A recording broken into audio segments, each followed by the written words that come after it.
Episode 58. Lord Grim was currently level 21. The level cap was 5 levels higher, meaning level 26 monsters gave the most experience. But that most wasn't much. Experience only increased by 2% per level. 5 levels meant a 10% gain. However, the difficulty spike over those 5 levels was far greater than 10%. It's so straightforward that if a player tried to solo grind, the risk is high, and the experience gained per unit of time wouldn't even show that 10% advantage. In fact, it could easily be less, but the situation was special. EXU wasn't fighting higher level monsters for that extra bit of experience. He was doing it to escape the crowds and find a quiet spot for leveling. After packing his gear, EXU sent Lord Grim to the level 23 to 26 zone, the Burial Grounds. Bone Burial Grounds isn't just the name of a leveling area. It's also the name of a dungeon. It's the same as with Frost Forest. The area outside is a leveling zone for players between 20 and 23, teeming with wild monsters. Step into the woods, and you'll enter the Frost Forest dungeon, a separate instance that doesn't interfere with the outside world. The Burial Grounds dungeon here is for levels 23 to 27. Top-tier players like Blue River from Bluebrook Guild have already conquered it. The first clear team for the Burial Grounds, as shown on the leaderboard, was from Tyrannical Ambition. Ye Shu spotted that guy named Yi Weiyang. As for the other 3 from yesterday's team, they weren't standing there. It seemed those 3 weren't among Tyrannical Ambition's top-tier players. As for the clear time record for the Burial Grounds, it had already been broken 4 times. The latest top spot for the moment belonged to Herb Garden. As for the 3 hidden bosses in the Burial Grounds, Blue West Pavilion truly showed its might, snatching 2 of them for themselves. No matter how you looked at it, the dungeon records were always just being passed around among these 3 major guilds. Jishu didn't bother with all that. Lord Grim soon arrived at the Burial Grounds, and he saw that the player population had indeed thinned out considerably. Yeshu's level 21 was the current mainstream for players. Most were stuck in Frost Forest, fighting over mobs. There, they could already run into level 22 or 23 monsters that could overpower them. They simply couldn't handle the creatures in the boneyard. After picking a prime spot for grinding, Yeshu gave Lord Grim's myriad manifestations, Umbrella, a flick, transforming it into its spear form, and charged in. The myriad manifestations umbrella was fitted with 8 Nightcat claws, essentially giving the battle spear a new tip. Combined with the replacement of the connecting shaft, this upgrade pushed the spear form's level to 15. As for the other base forms and weapon types, they're still stuck at level 5. Their damage output obviously can't compare to the spear form. The common mobs in the Burial Grounds, like those in the Skeleton Crypt, are dark-aligned undead. You've got zombies, skeletons, skeleton archers, skeleton mages, and the like. Their levels range from 23 to 26. Their main traits are high attack and defense, but they move rather slowly. With Yikshu's skill, NPCs were never a threat.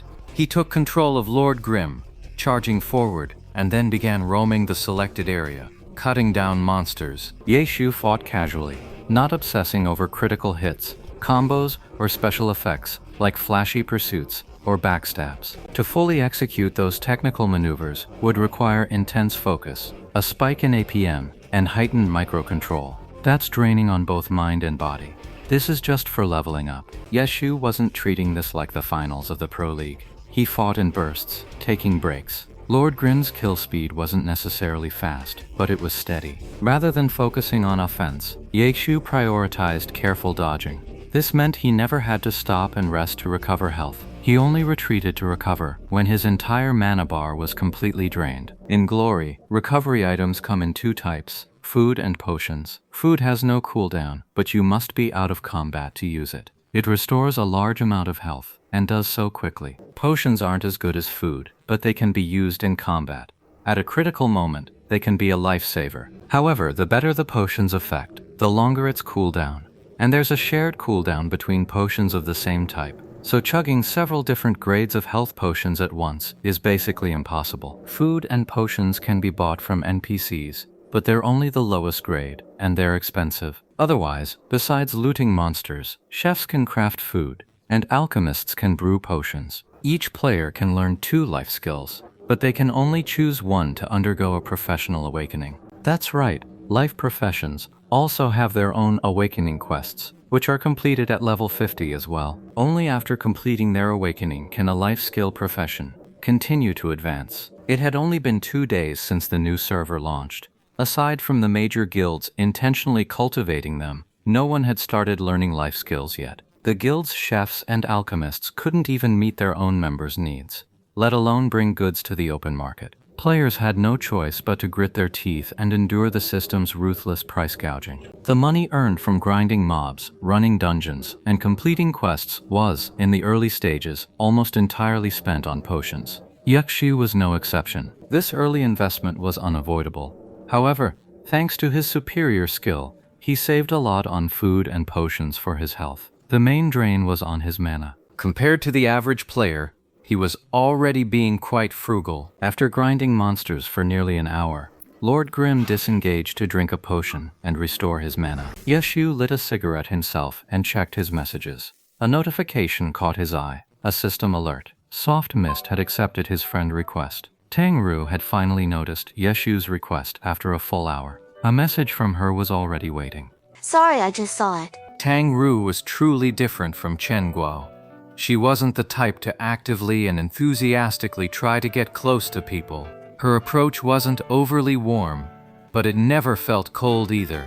When you spoke, you felt she was listening intently, and when she spoke, you felt her words were meant for you, and you alone. If Chen Guo's way of dealing with people was the rough and tumble, street-smart style of the Jianghu, then Tang Ru was the academy type, reserved, measured, and polite. The only time she ever slipped up was after losing to Yeshu, when her stubborn insistence on playing 10 more games in a row revealed a flash of fierce competitiveness.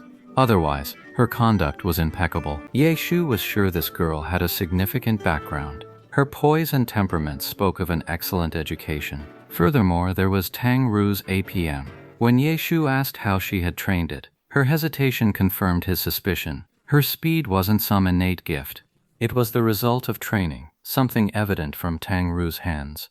Like Yeshu, she treated her hands with meticulous care and maintenance. Yeshu was certain these weren't hands shaped by gaming alone. A pro gamer's left and right hands aren't identical. Most pro gamers use their left hand for the keyboard and their right for the mouse. Two completely different types of movement, but Tang Ru's hands were unnaturally balanced and steady. Ironically, this made her APM a bit uncoordinated when gaming. If his hunch was right, Yeshu was convinced those were the fast hands of a trained pianist. No problem. Just shoot me a message if you run into any trouble. Yeshu could tell Tang Ru was no ordinary player, but he wasn't particularly interested in digging into her backstory. To be honest, he had his own direction to figure out right now. He closed the chat window with Tang Ru. Yeshu was just about to continue controlling Lord Grimm to fight monsters when a rapid series of footsteps suddenly reached his ears. A figure flashed past Lord Grimm, a long staff whipping out to intercept the monster Lord Grimm was about to attack, leaving him striking at empty air.